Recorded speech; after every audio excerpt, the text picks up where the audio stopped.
తాకట్లో ఉన్న బంగారాన్ని విడిపించి ఆ రోజున మార్కెట్ ధర కట్టి మిగిలిన డబ్బును మీకు అందిస్తుంది కొమ్మూరి గోల్డ్.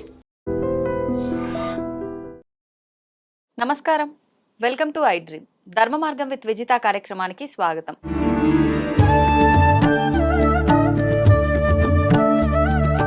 ప్రస్తుతం మనతో పాటు ఉన్నారు ప్రముఖ ఆధ్యాత్మికవేత్త సుభాష్ శర్మ గారు. ఇప్పుడు వారితో మాట్లాడి మరిన్ని విషయాలు తెలుసుకుందాం. నమస్కారం గురుగారు. గురుగారు, శని భగవానుడు అనేసరికి ప్రతి ఒక్కరు కూడా చాలా భయపడుతూ ఉంటారు. కానీ శని భగవానుడు మంచి చేస్తాడు, ఇటు ఇబ్బందులు పెడతాడని అంటుంటారు. అంటే శని విషయానికి వచ్చేసరికి అష్టమ శని అని, అర్ధాష్టమ శని అని, ఏలినాటి శని అని చెప్పి 3 రకాలుగా మనకు విభజించడం జరిగింది.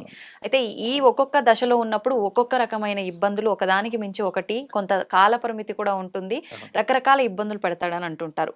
నిజంగా ఇలా ఇబ్బంది పడే వాళ్ళు పడే ఆ యాతన నుంచి బయటపడాలి అని అంటే ముఖ్యంగా శని త్రయోదశి రోజు ఎటువంటి విధి విధానాలు ఆచరిస్తే బాగుంటుంది? తప్పకుండా తెలియజేస్తానమ్మా. ముందుగా ప్రేక్షకులందరికీ శ్రీమాత్రే నమః, శ్రీ గురుభ్యో నమః.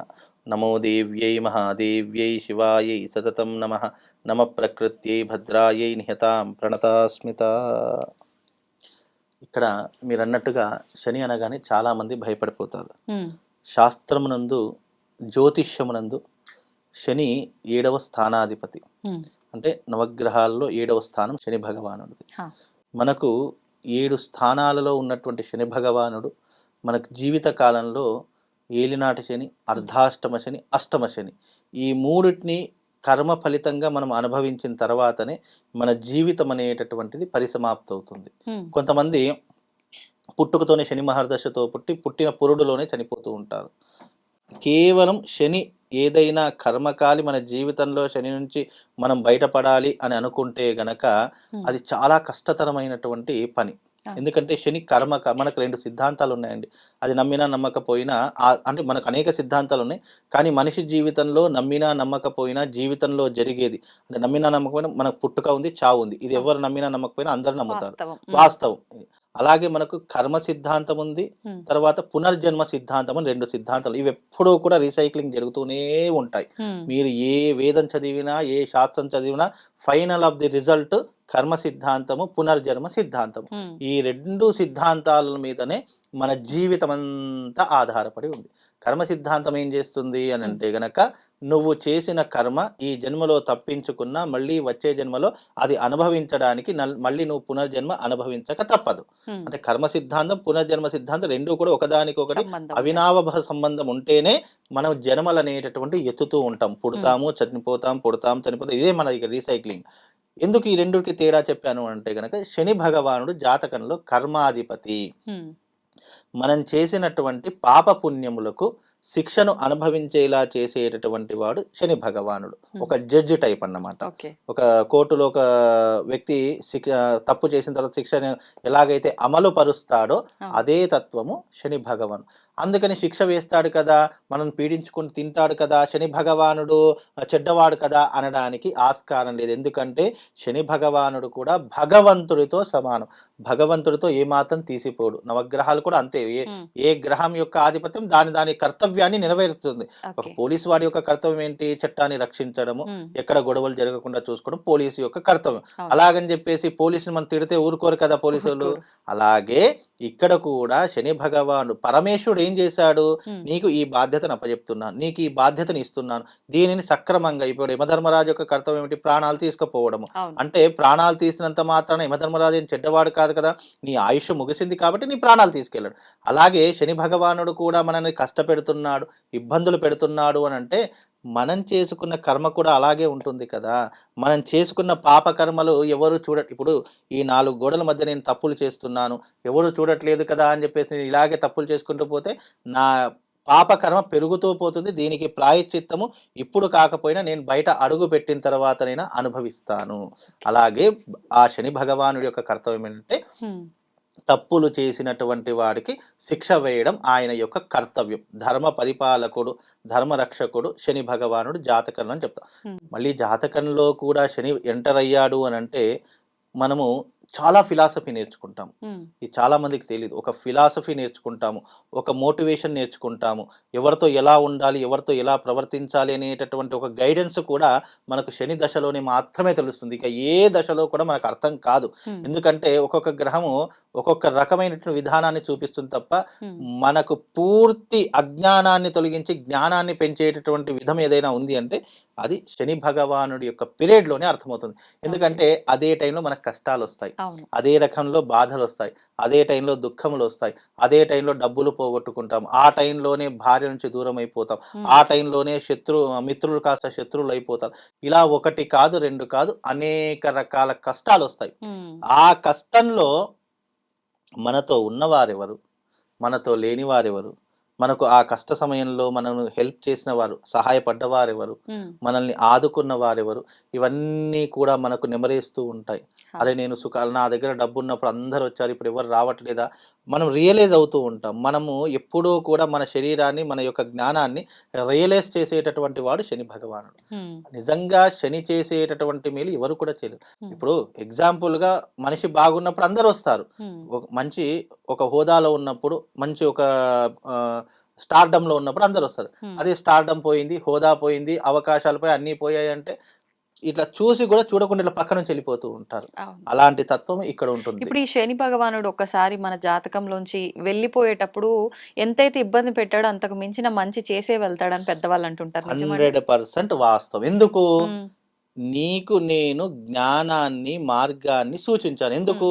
నీకు ఎవరు మంచివాళ్ళు, ఎవరు చెడ్డవాళ్ళు అనేటటువంటి విచక్షణ జ్ఞానం ఇచ్చాను. దాంట్లో ఇప్పుడు తెలుసుకుని మళ్ళీ నిన్ను ఒక స్టార్డమ్లో ఉంచుతున్నాను, ఒక రేంజ్లో ఉంచుతున్నాను. అప్పుడు నీ యొక్క కర్తవ్యం ఏంటి అంటే నువ్వు ఏ రకమైనటువంటి జీవన విధానాన్ని ఎంచుకుంటావు అనేటటువంటిది తెలుస్తుంది. అప్పుడు రియలైజ్ అవుతాడు మనిషి. అందుకే శని భగవాను నుంచి తప్పించుకోవాలన్నా, శని కర్మ నుంచి కొంతవరకు బయటపడాలన్నా దానికి ఒక మార్గం ఏంటంటే శని త్రయోదశి వచ్చినటువంటి నాడు, అంటే శనివారం త్రయోదశి తిథి ఏర్పడినటువంటి నాడు ఆ రోజున శని భగవానుని అర్చించడం, పూజించడము, విశేషంగా ఆయనను ధ్యానం చేసుకోవడం, ఆయన జపం చేసుకోవడం వల్ల శని నుంచి వచ్చేటటువంటి వ్యతిరేకత కొంతవరకు మాత్రం తప్పించుకోవచ్చు. చాలా మంది నాకు క్వశ్చన్ అడుగుతారు, ఏంటి అంటే పంతులు గారు కర్మ నుంచి ఎలా తప్పించుకుంటాం అంటే అది సాధ్యపడుతుందా? నిజంగా కర్మ అనేటటువంటిది మనిషిని వెంటాడుతూనే ఉంటుంది కదా అని అంటే ఆయన అన్నటువంటి మాట వాస్తవం. కానీ కర్మ వెంటాడుతుంది. కానీ ఆ కర్మను మన నుంచి డైవర్ట్ చేయడానికి మనకు సనాతన ధర్మంలో, వేదంలో అనేక మార్గాలు భగవంతుడు సూచించాడు. ఆ సూచించినటువంటి విధంగా నువ్వు నిజంగా దాన్ని ఫాలో అయితే శని భగవానుడి యొక్క కర్మ నుంచి కూడా కొంతవరకు తప్పించుకోవచ్చు. ఎలా తప్పించుకోవచ్చు అంటే ఎగ్జాంపుల్గా చెప్తాను, ఉదాహరణకు. అంటే అందరికి అర్థం కావాలి కదా. ఇప్పుడు మనకు పంచభూతాలు ఉన్నాయి. పంచభూతాలు ఎప్పుడు మన మీద ఒక రకమైనటువంటి దృష్టి ప్రభావం చూపిస్తూనే ఉంటుంది. ఎలా? గాలి ఉంది, నీరుంది, నిప్పు ఉంది, భూమి ఉంది, ఆకాశం ఉంది. ఈ 5 పంచభూతాలు మనిషిని ఎప్పుడూ కూడా చుట్టుముడుతూనే ఉంటాయి. భూమి మీద నడుస్తాము, గాలి పీలుస్తాము, వర్షం మన మీద పడుతుంది, ఎండ మన మీద పడుతుంది. ఇలా విశ్వంలో ఉన్నటువంటి పంచభూతాలు మన మీద ఏ రకంగానైతే ఒక కన్నేసి ఉన్నాయో పంచభూతాలని ఆపే శక్తి మన దగ్గర లేదు. ఎగ్జాంపుల్గా ఒక ఎండనో ఒక వర్షాన్నో ఆపే శక్తి మన దగ్గర ఉంది. ఎలా ఉంది? మన మీద పడకుండా ఒక రెయిన్ కోటో ఒక గొడుగో ఏదో ఒకటి తీసుకుంటే మన మీద ఆ వర్షం పడకుండా చేయొచ్చు. కానీ దాన్ని ఆపే శక్తి లేదు. కానీ మన మీద పడకుండా ఆపే శక్తి మన దగ్గర ఉంది కదా, రక్షించుకోవచ్చు, ప్రొటెక్ట్ చేసుకోవచ్చు. అలాగే భగవంతుని యొక్క ఆరాధన చేయడం వల్ల మనం పూర్తి విశ్వాన్ని రక్షించకపోయినా మనము ఉన్నంతలో మనల్ని రక్షించుకోవడానికి ఒక రక్షణ కవచాన్ని ఏర్పాటు చేసుకోవడానికి ఇదిగో ఈ ఆరాధనలు చెప్పడం జరిగింది. అందులోనూ శని భగవాన్ నుంచి పూర్తిగా తొలగించుకోవడానికి, ఆయన దశ వచ్చినా కూడా భయపడకుండా ఉండడానికి తిలకాష్టబలి అనేటటువంటిది శని భగవానుడికి చాలా ప్రీతికరమైనటువంటిది, ఇష్టమైనటువంటిది. ఇది వెంకటేశ్వర స్వామి దగ్గర నుంచి వరం పొందినటువంటి వాడు శని భగవానుడు. ఎవరైతే తిలకాష్టబలి పూజా విధానాన్ని ఆచరిస్తారో వాళ్లకు శని భగవానుడు అస్సలు అపకారం అనేటటువంటిదే తలపెట్టడు. కర్మ వచ్చినా సరే ఆ కర్మను తప్పించుకునేలా మాత్రం చేస్తాడు తప్ప కర్మను అనుభవించేలా మాత్రం చేయకుండా రక్షించేటటువంటి వాడు శని భగవానుడు అని చెప్పడం జరిగింది. ఇప్పుడు మామూలుగా ప్రతి నెల శని త్రయోదశి వస్తుంది. శనివారం త్రయోదశి వచ్చినటువంటి కారణం చేత మనం మామూలుగా శని భగవానుడికి మనం చేయవలసినటువంటి క్రతువులు చేస్తాం. కానీ పూర్తిగా శని భగవాను నుంచి తప్పించుకోవాలి, ఆయన నుంచి బయటపడాలి, ఆయన రక్షణ మనకు కావాలి అనుకుంటే తిలకాష్టబలి అనేటటువంటి పూజా విధానాన్ని చేస్తే నిజంగా ఆ కర్మ నుండి ఫలితాన్ని పొందకుండా తప్పకుండా దాని నుంచి బయటపడేటటువంటి అవకాశం ఇదిగో ఈ క్రతువులకు ఉంటుంది. అందుకే శని త్రయోదశి వచ్చిందంటే శని భగవానుని ఆరాధన చేసుకోండి. మీకు చాలా కష్టాలున్నాయి, చాలా ఇబ్బందులు ఉన్నాయి, శని దశ నడుస్తుంది, ఏలినాటి శని నడుస్తుంది, అర్ధాష్టమ శని నడుస్తుంది. ఇప్పుడు కర్కాటక రాశి వారికి అష్టమ శని, వృశ్చిక రాశి వారికి అర్ధాష్టమ శని, మకర కుంభమీన రాశుల వారికి ఏలినాటి శని ప్రభావం నడుస్తుంది.